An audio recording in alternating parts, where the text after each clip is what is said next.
Podcast Tênis Brasil com José Newton Dalcin. Oferecimento Faberg Tour Experience, pioneira e líder no mercado de turismo esportivo no Brasil. O US Open terminou com 2 bicampeões. Carlos Alcaraz e Aryna Sabalenka conseguiram repetir seus títulos. Alcaraz 2022, Sabalenka atual campeã, chegou ao 2º título consecutivo e mantiveram, quer dizer, ela manteve o número 1 do mundo e Alcaraz chega novamente à liderança.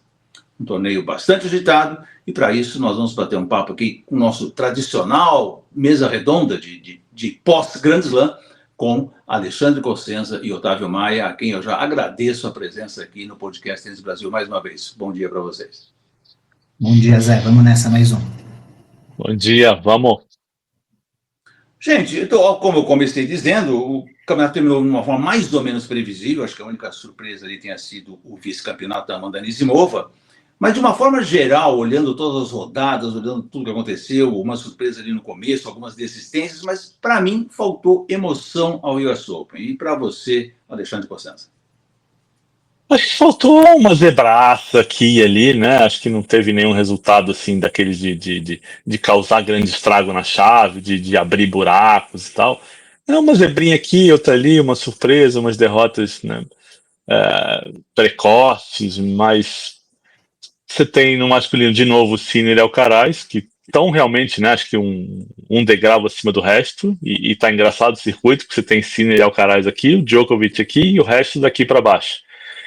E o feminino, eu até tinha esperança que a Iga fosse chegar lá na frente para finalmente fazer uma final de slam com a Sabalenka. Essa final não sai nunca, mas a Iga pegou uma Anisimova que estava inspirada ali no caminho e acabou ficando, e dessa vez a culpa, né, foi da Anisimova, que fez a final com a Sabalenka, mas também, né, não teve, a gente teve assim, a Naomi Osaka tirou a Coco Gauff, é uma zebra? Não é, porque a Naomi vinha, né, jogando melhor já. Talvez Madison Keys perdendo um pouco mais cedo, ok, mas também não é aquela zebra que né, desmonta uma chave, que quebra expectativas, que abre caminhos demais. Então, acho que por esse lado, sim, faltou surpresa. Eu gosto de slam bagunçado, eu gosto de quando tem cabeça de chave perdendo na primeira rodada, segunda, cabeça grande, mas o circuito masculino hoje não tem isso, né? Quando você tem Sinner e Alcaraz tão acima e nenhum dos dois perde, acho que fica um pouquinho meio, pelo menos desanimado, ou pelo menos vai criando a expectativa até a final. Mas acho que nem a final foi tão emocionante assim, porque o Alcaraz, né, não deixou, eu acho. Pois é, Otávio Maia, o Alcaraz termina o campeonato com 1 set perdido, justamente para o Sinner na final. O Sinner perdeu aí 2 sets antes, né? Até uma semifinal um pouco assim, surpreendente diante do Aliassime, até que ele jogou um pouco abaixo, o Aliassime jogou bem, quer dizer, deu apenas um jogo mais legal. E o feminino, como também uma final boa, né, com algumas emoções. Talvez se tivesse tido no terceiro set ali, teria sido mais legal. Mas como é que você avalia, de uma maneira geral, o que nós vimos em Flush Meadows? Bom, Zé, eu vou começar então pela chave masculina. Eu acho que embora o jogo decisivo não tenha sido um épico como outras partidas anteriores entre o Alcaraz e o Sinner, foi um jogo tão bem jogado e de um nível técnico tão alto e com uma rivalidade crescente que se renova e que traz novas perguntas e novas respostas a cada encontro, que eu acho que é sempre muito prazeroso assistir, assim, né? É muito satisfatório. E para ela entregar para a gente esse tipo de emoção, ela precisa realmente se repetir muitas vezes e existir alguma previsibilidade no circuito. Acho que a única coisa a se lamentar no momento do circuito atual é que não é exatamente a ascensão de Alcaraz e Sinner como um tier 1 muito claro, né, em relação ao resto do circuito, mas o fato de que teve uma geração que estava ocupando as posições ali de top 5 e que declinou muito rapidamente e antes do esperado, e não houve tempo para que a geração seguinte ocupasse essas posições no nível tão competitivo a ponto de incomodar o Alcaraz e o Sinner, né? Então você tem, por um lado, o Djokovic numa situação totalmente particular, em que ele consegue derrotar todos no circuito, menos esses dois em Grand Slam, por questões físicas.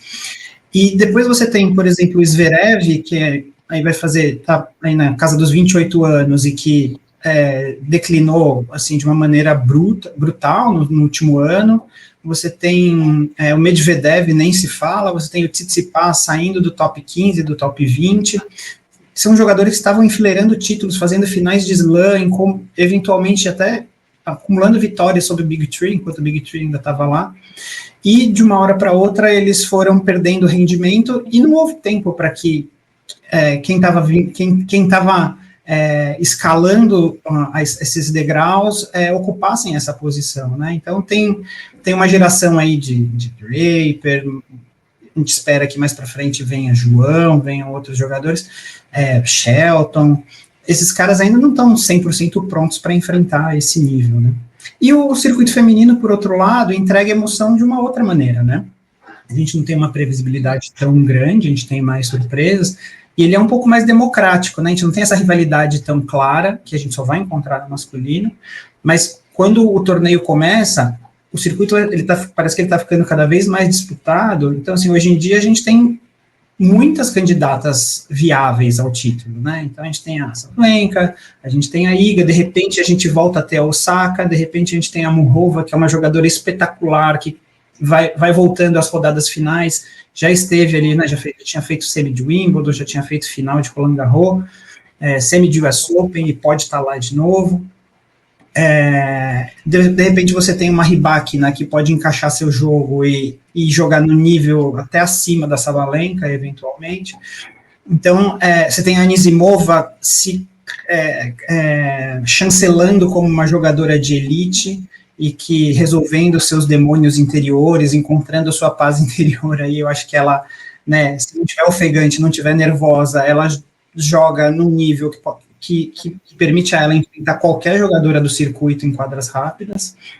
Então, a gente tem, assim, mais peças se movendo, mais tendências se desenhando, ao passo que no masculino assim, as coisas se encaixaram de um jeito que a gente deve ter essa predominância dos dois por mais 2 ou 3 anos, talvez, antes. É claro que muita coisa pode acontecer, eles podem cair de rendimento, alguém pode ter uma explosão, mas, enfim, o que se desenha neste momento é que a geração anterior ainda não ocupou o espaço dos Medvedevs, Zverevs e Tsitsipas a ponto de enfrentar esses dois. Acho que eles podem chegar lá, mas vai ter um tempinho de maturação aí, então provavelmente enquanto a gente tiver esse período, essa janela muito específica, eu acho que essa predominância dos dois está muito sólida.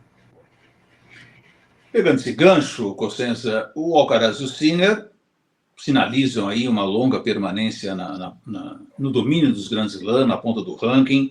Eles fecharam agora um ciclo completo, né? 8 grandes slams consecutivos, dominaram todos os slams do ano passado, todos os slams deste ano, algo que só aconteceu uma vez na era profissional, que foi em 2006, 2007, com Federer e Nadal, e ainda com uma diferença, que o Federer ganhou 3, o Nadal ganhou 1 nesses 2 anos, né? Então, algo que muito raro de acontecer no circuito profissional, 2 tenistas dominarem e dividirem entre si esses slams.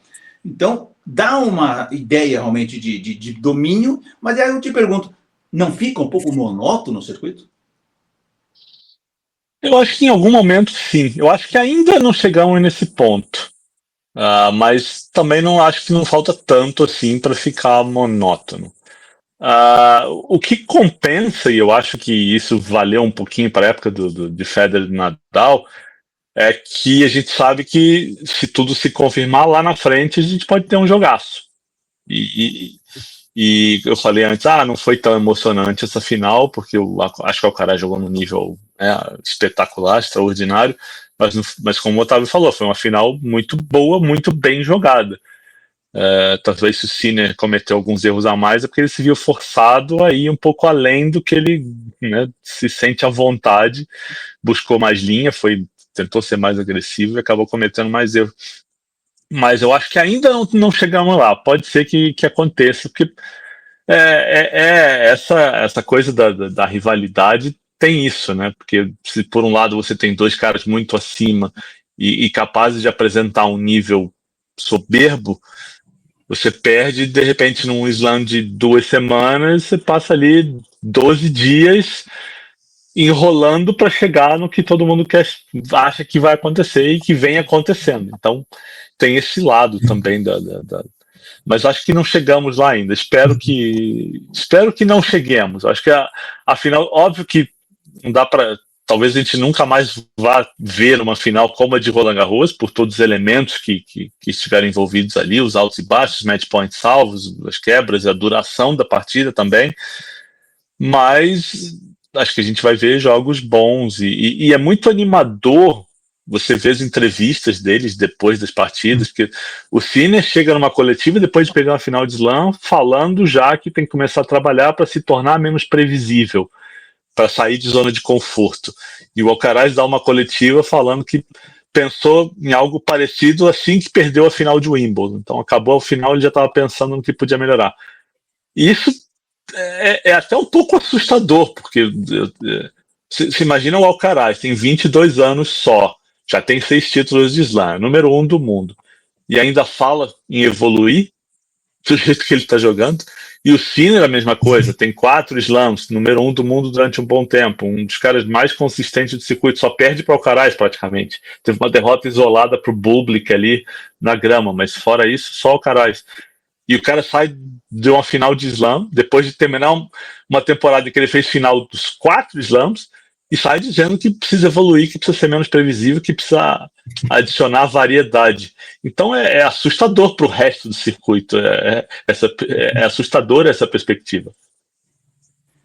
Aliás, falando sobre isso, a parte técnica aí, eu quero que o Otávio até fale um pouquinho sobre isso, nós vimos claramente, pelo menos na minha opinião, em Cincinnati já tinha mostrado um pouquinho, o Alcaraz melhorando muito a questão da devolução de saque, né? Ele achou uma devolução de backhand na paralela ali muito eficiente, né? Ele investiu bem nisso, passou a sacar muito melhor do que ele vinha fazendo, não só em percentual, mas em força. Então ele evoluiu em 2 campos que eu julgo fundamentais no tênis de hoje, ainda mais numa quadra mais ou menos rápida como foi o de Flanchemelos.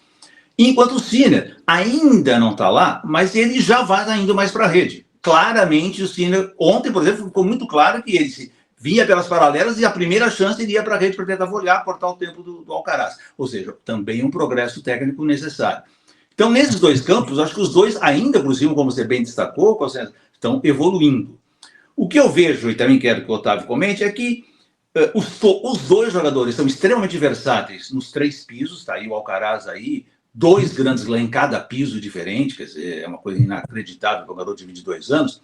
E eu vejo que os grandes adversários deles são especialistas, de repente, só num piso. Então, de repente, um Musetti, um Ruud, sei lá, um Zverev pode competir em Roland Garros. Aí você muda para a grama, talvez o Shelton, né, consiga o Draper, ou você vai para o US Open, aí sim, uma quadra rápida tem mais gente com consistência, que aliás a gente acabou vendo aqui, nós vamos falar um pouquinho depois mais sobre ele, mas a gente acabou vendo que o Djokovic acabou sendo o cara que mais ameaçou os 2 nos 4 slams.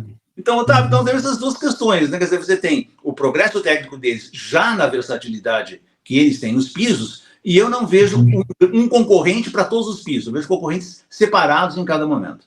Sim. Eu vou pegar o gancho, então, eu queria só relembrar uma coisa que a gente já falou em várias outras ocasiões, que é o seguinte, né? O tênis, ele tem uma armadilha que é convidar a gente para fazer projeções de longo prazo baseado em fatos de curto prazo. A gente passou aí praticamente 2 décadas errando as previsões sobre o Big Three, por exemplo, e a gente continua fazendo a mesma coisa. É o seguinte, agora a gente olha para esse jogo, para essa decisão do US Open, e tem uma conclusão muito tentadora, que é olhar para aquele nível absurdo do Alcaraz, dizer, olha, esse cara, se ele continuar jogando nesse nível, ele vai dominar o circuito, ele vai se sobrepor ao Sinner, ele vai bater todos os recordes e tudo mais. Mas acho que quando a gente tenta se desvencilhar um pouquinho do momento e ter uma visão um pouquinho mais ampla sobre o que tem acontecido, eu acho que a conclusão é outra. A conclusão não é se o Alcaraz mantiver o nível, ele vai dominar o circuito. A conclusão é Alcaraz e Sinner são jogadores que não estão prontos, não estão 100% formados e talvez nunca estejam, justamente porque são jogadores comprometidos em se aprimorar permanentemente, como aconteceu com o Novak, com o Rafa, com o Roger, e o que mudou, de certa forma, o circuito, né? A gente, 2, 3 anos atrás, a gente olha para o Sinner jogando, ele era um jogador completamente diferente. E essa mudança ela foi intencional, né? Ele mudou a técnica de saque, ele passou a mudar mais a direção da bola, porque ele é um cara que batia muito forte, mas ele praticamente não fazia o winner de esquerda na paralela, como ele faz agora. Isso foi uma coisa que surgiu com um plano intencional de acrescentar repertório para o jogo dele. 2 anos atrás, ele era péssimo em deixadas, em ir à rede, ele melhorou brutalmente, ainda que ele precise melhorar mais para enfrentar um Alcaraz nesse nível, ele teve um plano intencional e ele evoluiu de maneira brutal. E o Alcaraz a mesma coisa, né? Ele mudou a técnica do saque, ele tentou disciplinar as suas próprias variações, que antes eram mais improvisos do que variações, e ele mudou a técnica de backhand dele, ele mudou a devolução dele, e tudo isso fez um resultado muito significativo no jogo dele. É da drop shot, né, Otávio? Oi? Perdão? Até dando drop shot o Sinner agora, né? Pois é, até dando drop shot. E sobre o Alcaraz, eu queria só chamar atenção para alguns números em especial que são, assim, chocantes, né? O primeiro é que os números do Big Three ainda estão muito longe, né? Mas se a gente pensar no número dos Sampras, que um dia já pareceram inalcançáveis, se o Alcaraz ganhar mais 2 Grand Slam por ano, em mais 4 anos, aos 26, ele alcança o Sampras. É uma coisa simplesmente chocante, assim, né? Mas eu queria destacar também uma estatística que mostra como o saque dele melhorou, que foi levantada pelo Gil Gross no programa dele. Ele fala que no primeiro título do US Open, ele sofreu 24 quebras de saque, primeiro Wimbledon 11, Roland Garros 21, o segundo Wimbledon 20 vezes, Roland Garros 2025 17 vezes e o US Open 2025 3 vezes. É simplesmente brutal a diferença. E eu destacaria, assim, além do saque e da devolução, eu destacaria mais uma mudança no jogo do Alcaraz, que foi controlar o ímpeto, né? Teve até alguns analistas dizendo, olha, foi a primeira vez que ele entrou contra o Djokovic, não naquele ritmo explosivo, super elétrico, mas calmo, sim, calfegante, usando, assim, alocando a energia estrategicamente. Lembro, tinha uma frase muito boa do Emílio Sanches, né, no auge do Fedal, que ele dizia que o Nadal, ele derrotava o Federer naqueles momentos decisivos, muitas vezes porque ele fazia uma alocação melhor de energia, né? Então, o Federer estava voando lá no 3-3, o Nadal guardando energia, e no 4-4 o Nadal ia lá, dava aquela explosão, quebrava o saque, fechava em 6-4. O Alcaraz, acho que ele não tinha nenhuma alocação estratégica de energia antes, ele ia lá para todas as bolas, era uma correria, aquela maluquice, ele dava tudo em todos os pontos, de repente ele está mais sereno, ele está respirando mais, e ele está indo... mesmo contra o Djokovic, que ele não fez uma partida assim tecnicamente soberba, você via ele muito concentrado nos pontos mais importantes, sendo um pouquinho mais clutch, jogando com mais sabedoria, digamos assim. E aí, Zé, sobre as quadras, eu acho que esse é um fator a mais um desafio a mais para essa geração que está chegando, né, que aumenta o tempo de maturação dessa geração.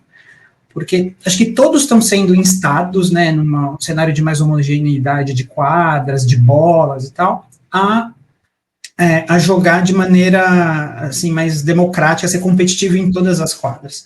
Acho que o Musetti, ele é muito menos um saibrista hoje do que ele era 2 anos atrás, o Draper é um cara versátil, o Shelton está conseguindo resultados até no saibro. Agora, para eles se formarem completamente como jogadores em todos os pisos e ocuparem essa posição que está em aberto, demora mais. Então, assim, todos eles estão no processo de evolução. O Alcaraz e o Sinner já fizeram isso, e eles estão nesse processo de evolução. Então, por isso que eu vejo aí mais 2, 3 anos aí de caminho aberto para essa rivalidade fazer muitas finais consecutivas, se não tiver nenhuma lesão aí no meio do caminho. Acho que é por aí.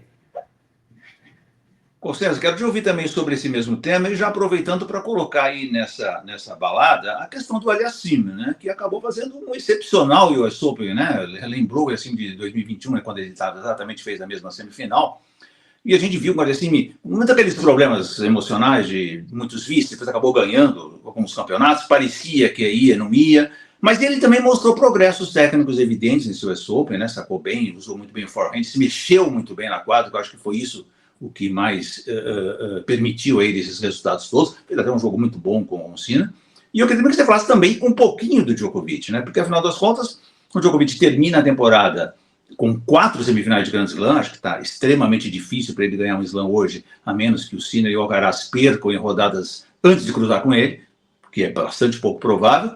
Mas, de qualquer forma, ele ainda deu uma amostra que ele pode ser competitivo, e aí, alegando, né, na concepção dele, de voltar para os 3 sets, e aí talvez ele tenha um pouco mais de sucesso.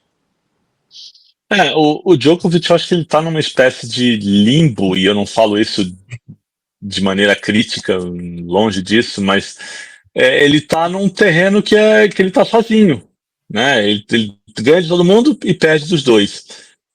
A impressão que eu tenho é que ele está ali se mantendo, tentando se manter fisicamente competitivo, né? Tecnicamente ele joga de igual para igual com qualquer um, e ele vai ficar ali, eu acho que de repente esperando um slam que de repente lesiona o Alcaraz, de repente lesiona o Sinner, um dos dois não joga, de repente os dois não jogam, e aí o Djokovic está ali inteiro, preparado para aproveitar essa brecha e ganhar o 25º slam, que eu acho que é a grande intenção dele, o grande desejo, né, a grande meta que ele tem nessa altura da carreira.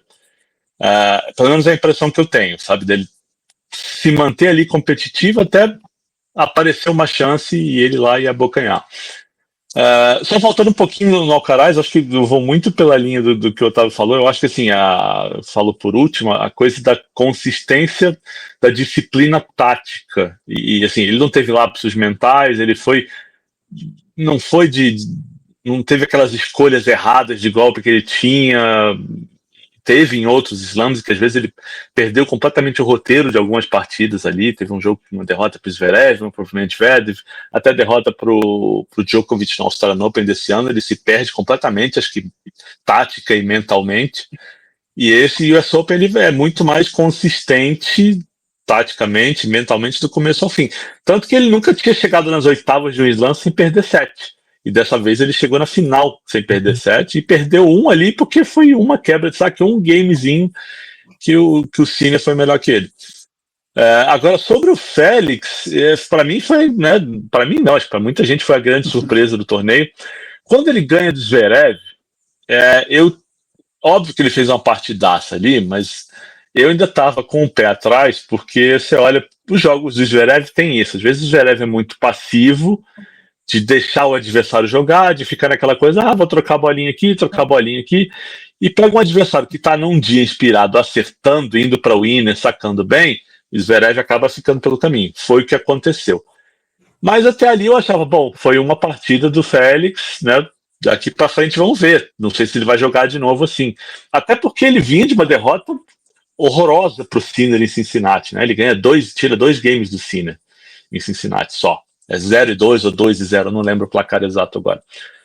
Mas aí passa pelo Zverev, passa pelo Rublev, passa pelo De Minaur, no jogo que o De Minaur teve suas chances, acho que o De Minaur jogou mal ali, pontos importantes, tie breaks e 5-5.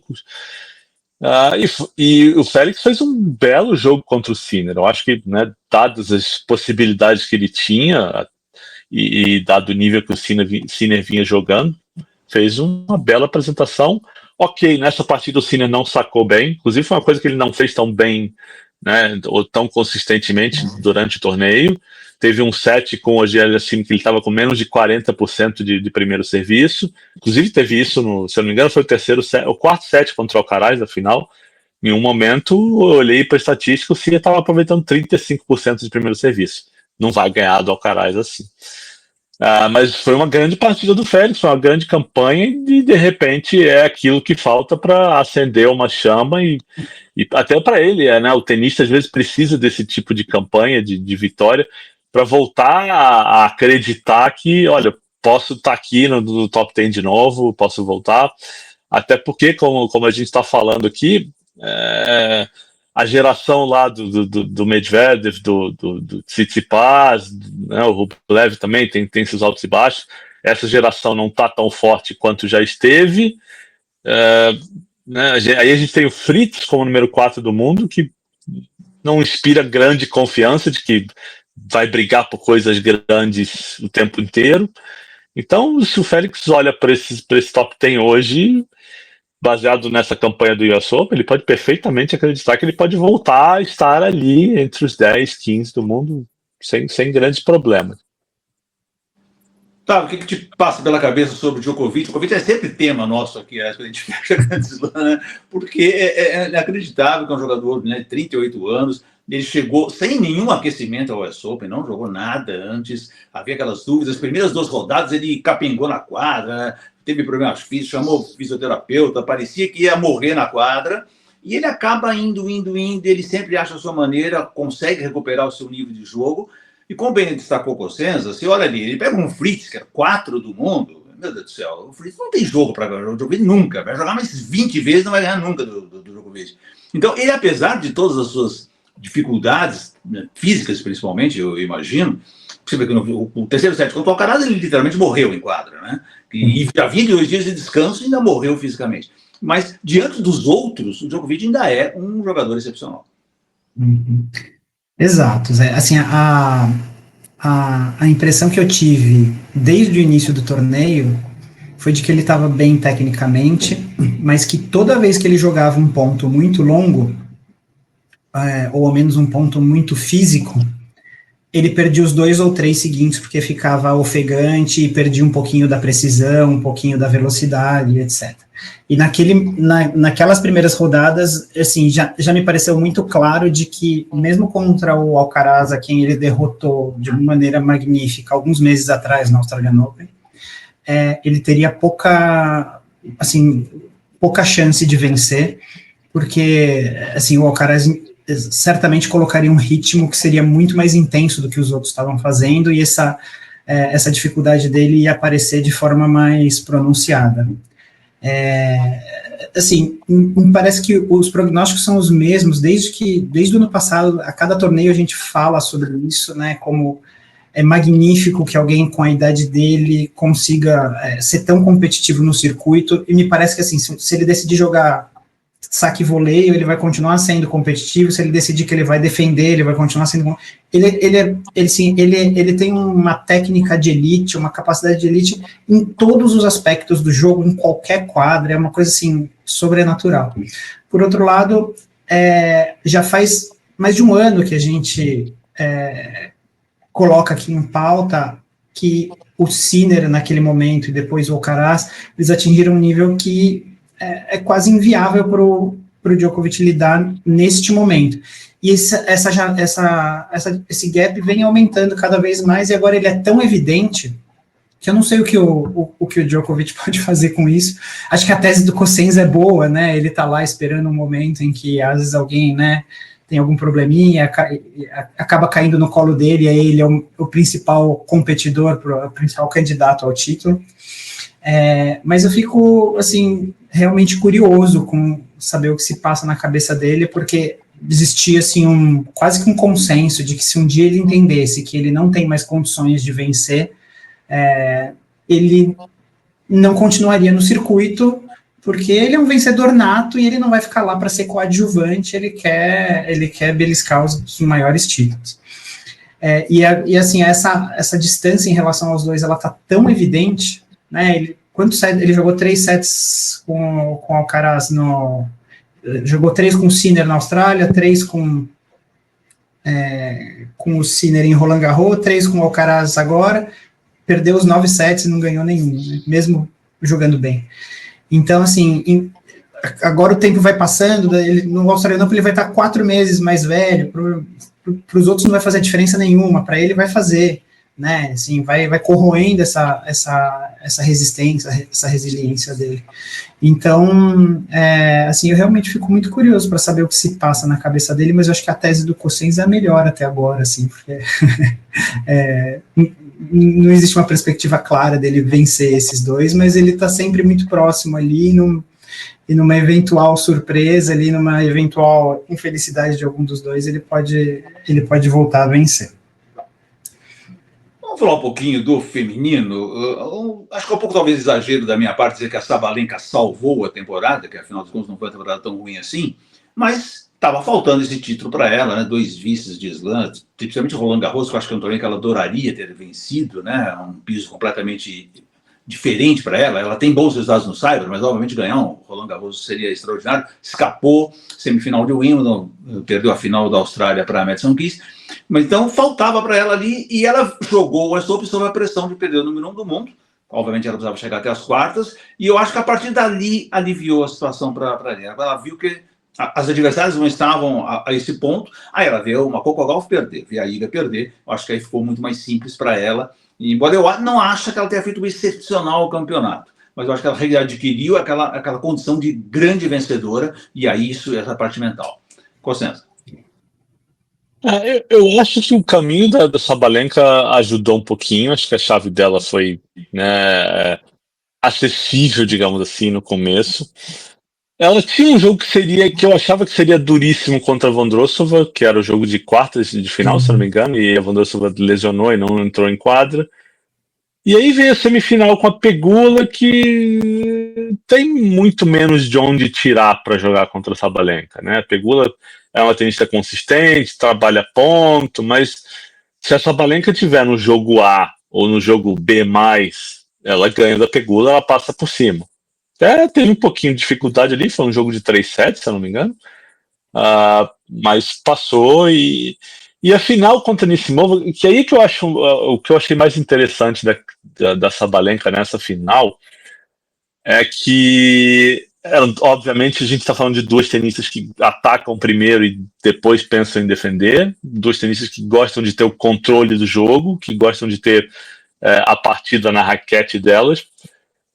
E eu acho que, eu não sei se foi premeditado, se foi pensado isso antes da partida, ou se foi algo que ela entendeu durante os primeiros games, mas ficou claro que a Anisimova seria a tenista mais agressiva, que ela definiria os pontos mais rápido, que o jogo ia estar mais na raquete dela. E eu acho que a Sabalenka aceitou muito bem, assim, e não digo no sentido dela ter sido passiva demais, mas eu acho que ela entendeu aquilo e falou: então eu vou me defender, vou passar mais bola, vou errar menos, e vamos ver o que vai acontecer. E ela pagou para ver e foi campeã, né? Foi um jogo que teve altos e baixos, quebra para cá, abre 3-0, empata aqui, quebra aqui, quebra ali, mas todos os momentos grandes a Sabalenka foi mais sólida do que a Anisimova. Ela termina o jogo com menos winners, mas com muito menos erros não forçados também. Então eu achei interessante ver a Sabalenka adotando uma postura diferente da habitual dela, e com coragem e se defendendo bem, dadas as circunstâncias. Ela não é uma grande defensora, mas acho que fez um bom trabalho, considerando o quanto anda a bola da Anisimova também. E foi campeã. Então eu acho que é um título que joga uma luz diferente sobre a Sabalenka. Eu não sei se eu estava sendo muito rigoroso e eu, de repente estava olhando a Sabalenka, né, como só a porradeira que ganha sempre atacando, mas o fato é que é raro vê-la jogando do jeito que ela jogou essa final, e eu achei muito bacana, assim, dela mostrar esse lado de, olha, tá bom, você quer atacar mais, vamos lá, eu vou ser mais consistente e vou ser campeã assim. Porque ela já perdeu finais de slam sendo a agressora e cometendo um monte de erros. As 2 finais que ela perde para Coco, ela erra demais. E agora ela tá no outro papel e sai com o título. Eu achei bem legal. Otávio, a Anisimova termina o US Open como 4ª do mundo, né? É um baita de um ranking, vindo de 2 finais de Grand Slam, que também são resultados extraordinários em pisos distintos. Até que ponto ela entra realmente na briga aí por grandes títulos, por liderança do ranking? Ela tem qualidade para isso? Só colocando já para você o que eu penso, que eu vi uma coisa muito positiva, 2 fatores. Primeiro, a recuperação dela completa no circuito de tênis, ela saiu daquele problema todo lá, voltou para o circuito, conseguiu, e recupera-se daquela final de Wimbledon, que foi uma tragédia total, né? Tomada bicicleta na final de Wimbledon, uma coisa terrível, e ela ganha da própria Iga no US Open, que era um jogo extremamente difícil para ela, claro, apoiada pela torcida, etc e tal, mas tinha um peso enorme, vai à final de novo do Grand Slam e joga bem, né, dentro do que ela podia fazer, como disse bem o Constantino, acho que ela até exagerou talvez demais na questão de como atacar, mas ela não decepcionou como ela fez em Wimbledon. Então eu vejo assim, todo um papel emocional positivo em relação a Anisimova. Sim. Zé, eu lembro alguns anos atrás de estar conversando com você e você me dizer assim, putz, eu vi a menina que foi campeã do US Open Júnior batendo, mas ela bate muito forte na bola, o backhand dela é uma coisa assim, fenomenal, e aí eu fui pesquisar e tal, e aí eu comecei a acompanhar a Anisimova a partir dessa conversa, e logo, assim, eu entendi que ela era uma jogadora, assim, que ela já predestinada ou assim, forjada para ser uma jogadora de elite, uma top 5, uma jogadora de finais de Grand Slam. Mesmo recém-saída do juvenil, eu lembro dela fazer um estrago monstruoso, inclusive contra a Sabalenka, né? Ela derrotar seguidas vezes a Sabalenka, ela ainda chegando ao circuito e derrotar a Sabalenka já top 20, já uma jogadora consagrada, com títulos nas costas, ainda não era a top 5 que virou depois, né, um pouquinho depois, mas ela já tinha um encaixe muito natural ali, porque é uma das poucas jogadoras que consegue fazer a Sabalenka ficar na defesa, porque ela tem uma potência, a questão não é só o quão forte ela consegue bater, mas o quando ela consegue atacar muito cedo porque ela tem um saque flat, muito bem encaixado, e ela tem uma devolução de saque esplendorosa também, que é muito agressiva. Então, na dinâmica saque e devolução, ela constrói a estratégia dela para estar sempre no ataque e impor o jogo dela. E ela conseguiu alguns resultados bem animadores, logo nisso, condizentes com o hype que ela tinha, com toda a expectativa que existia em cima dela.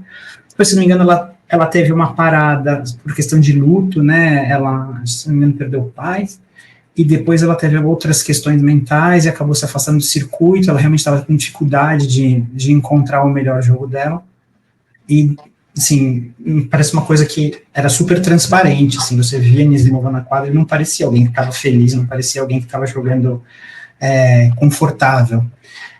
Hoje em dia, assim, não tenho mais essa impressão, né, e assim, eu fico confortável de dizer isso porque eu tinha essa impressão antes de saber que ela ia parar por questões emocionais.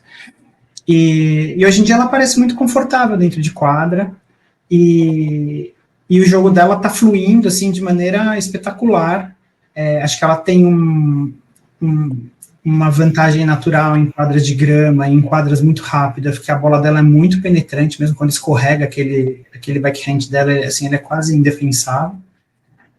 E é algo quase que sem par no circuito, né? Você tem uma potência parecida ali com a Sabalenka, mas ela é uma jogadora que gira um pouco mais a bola, que usa um pouco mais de ombro, né? E é uma jogadora um pouco mais rápida também, que aceita um pouco mais as trocas quando precisa.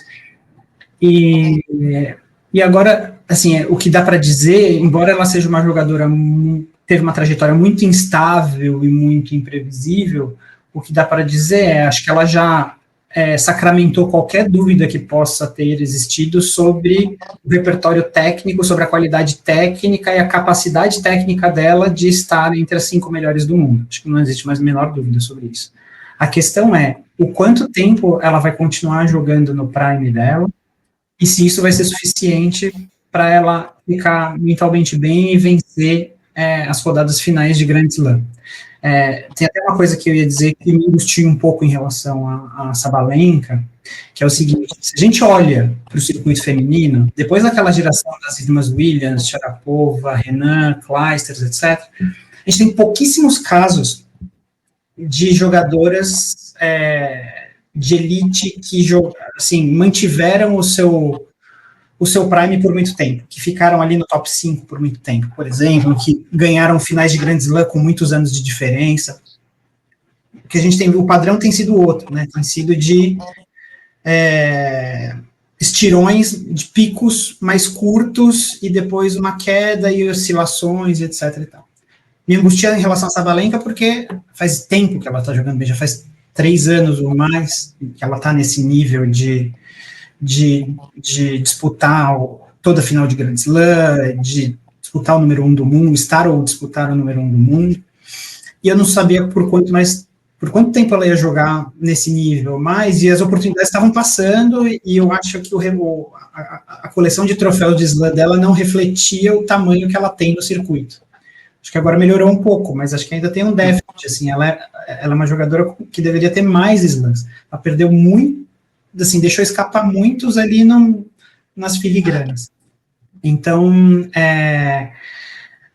acho que com relação a Anisimova, tem essa mesma questão, por quanto tempo que ela vai conseguir estender, né? Ela vai ser uma jogadora que vai mostrar o mesmo padrão que a gente viu nesses últimos anos, de ter um estirão, ter 2 temporadas boas e depois voltar ali para um nível um pouco mais instável de oscilação, ou se ela vai ser uma Iga, Sabalenka e Bart, que já tem anos, né, mostraram uma consistência, assim, de vários anos.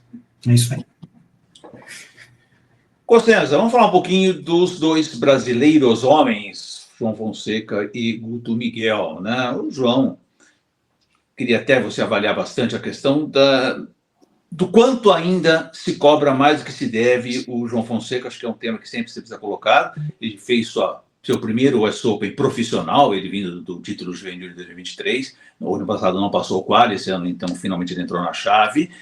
A meu ver, fez o papel dele, mas eu quero muito que você fale sobre isso. E que expectativa podemos ter sobre o Guto Miguel, que quase repetiu o Wilde e o próprio Fonseca, chegando na final ali. Acho que faltou aquela questão física do Guto Miguel, mas mostrou qualidades. Como é que você avaliou os 2 brasileiros?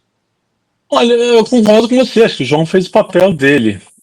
Mas sim, tem uma cobrança que ainda vem de um lugar que não sei se é de pessoas que não acompanham tanto tênis, ou de pessoas que ficaram deslumbradas demais, ou que exageraram um pouco na expectativa quando ele apareceu. Mas a gente para e olha, né, um garoto com 19 anos está ali entre, né, 40, 50 do mundo. Para mim tá fantástico, né? E aí vai ter gente criticando o calendário, vai ter gente opinando, dizendo que tem que trocar técnico, que não sei o quê, e aí a gente entra naquela discussão de futebol sempre, né? Quase, que não, perdeu um jogo, não, culpa do técnico. A pessoa não sabe como é que é feito o trabalho no dia a dia, não sabe qual foi a orientação do técnico antes do jogo, não sabe o que o técnico falou durante a partida, mas a culpa é do cara. Tem que culpar alguém, porque derrota tem que ter um culpado, tem que ter um vilão. É difícil, né? E, às vezes eu já li coisa de gente criticando assim, mas por que vocês continuam falando que ele só tem 18 anos? Até quando vocês vão falar isso?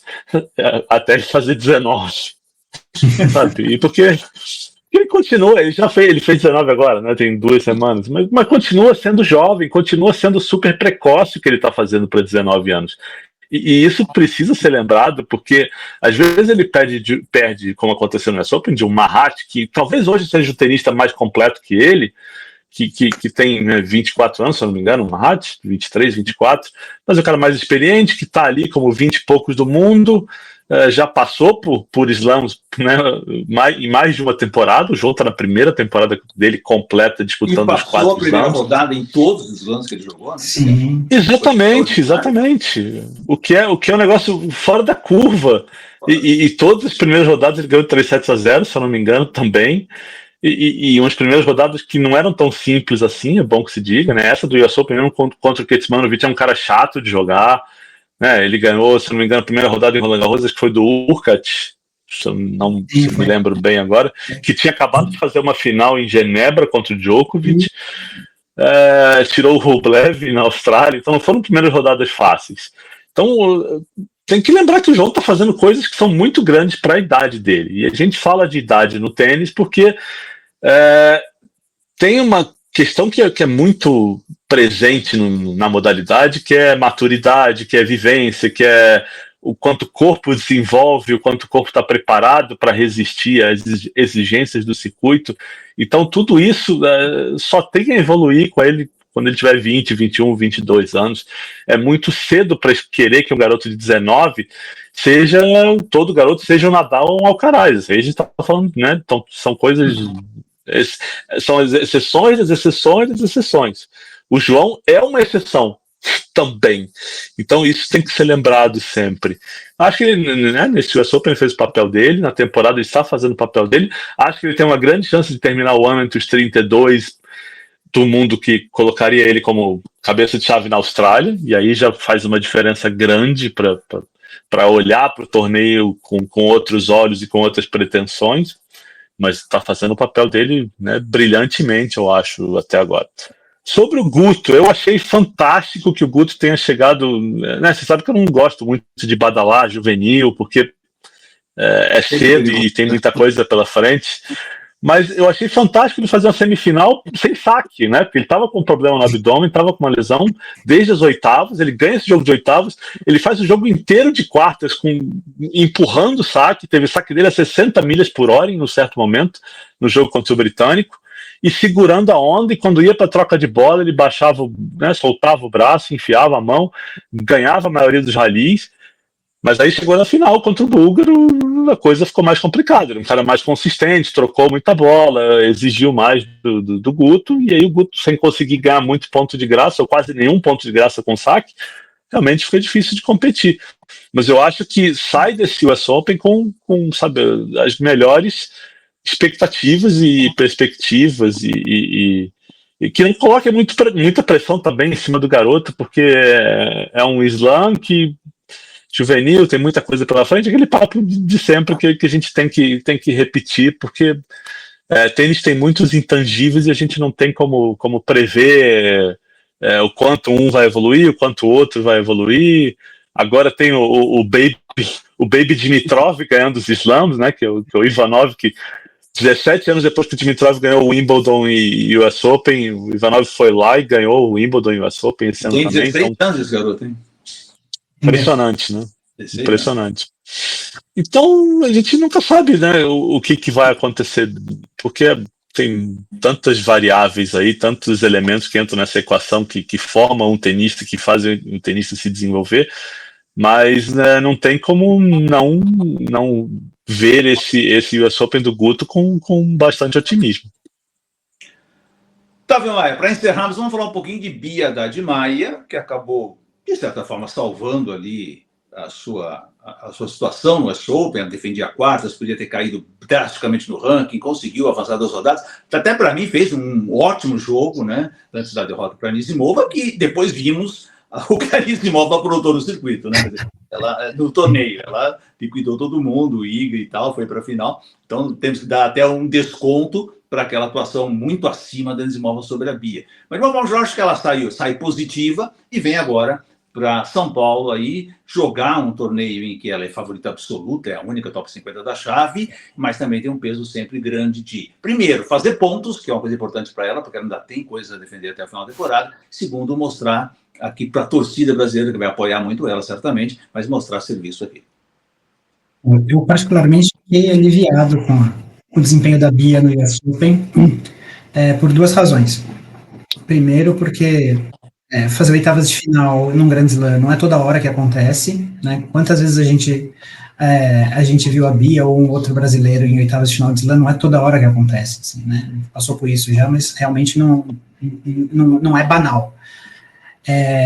Segundo, e a pontuação foi muito importante, né? E em certo momento do ano, a gente via a Bia a caminho, talvez sair do top 100 no final do ano, porque ela realmente estava num buraco muito profundo, estava jogando mal, não estava apresentando respostas, estava tentando, mas se algo não mudasse no jogo dela, nas sensações que ela tem em quadra, o caminho natural era ela despencar de uma maneira em que ela ia deixar de ter acesso aos principais torneios do mundo. Era nesse caminho que a gente estava. Ela teve uma reação ali no meio do ano, encaixou algumas boas vitórias, mas ela precisava muito proteger um pouquinho esse resultado do US Open, que ela tinha quartas no ano passado, e se ela perdesse na primeira rodada, ela realmente ia ter uma queda bastante expressiva.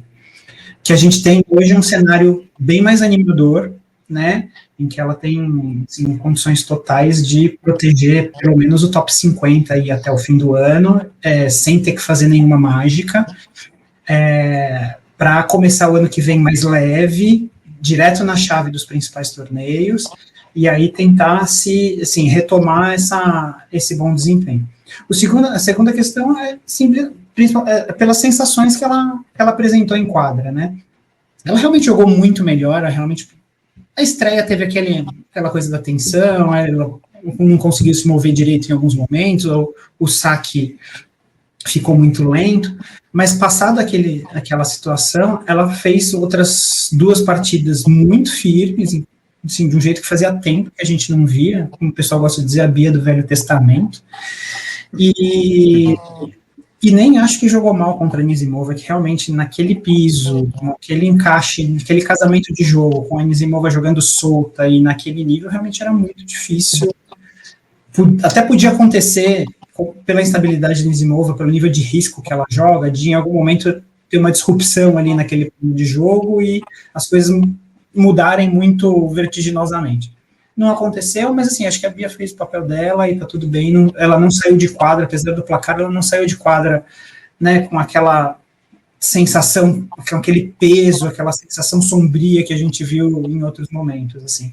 E agora, ela vem direto para São Paulo, né, para jogar em casa, acho que é muito importante para ela, né, jogar no Brasil, para o Brasil, contribuir com a popularização, o desenvolvimento do tênis brasileiro, tá perto das meninas, né, ela abraçou a Naná, né, durante o US Open, a Naná estava lá no box dela, estava em todos os momentos com ela, fazendo post em rede social e tal, e acho que isso traz uma felicidade para ela que é importante para dentro de quadra, e se ela encaixar esses 250 pontos aí no WTA de São Paulo,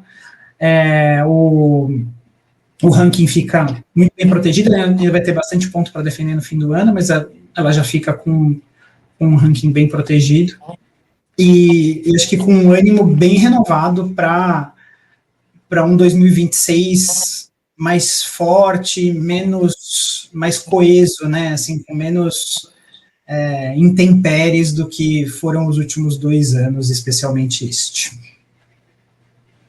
Muito bem, senhores. Agradecer demais a presença aqui de Otávio Maia e Alexandre Cossenza no Podcast Tênis Brasil. Marcar um encontro aí para o final de temporada, para a gente avaliar se tudo que nós falamos aqui deu certo e o que vai acontecer ainda em 2026. Eu acho que essa projeção vale muito a pena a gente fazer ali, depois de terminado os finals, né, que definem a temporada. Obrigado a vocês dois, um abraço para vocês e muito em breve estamos de volta. Valeu, Zé, valeu, Ale, nos vemos lá no próximo, então. Valeu, gente, obrigado. Obrigado. Podcast Tênis Brasil com José Newton Dalcin. Oferecimento Faberg Tour Experience, pioneira e líder no mercado de turismo esportivo no Brasil.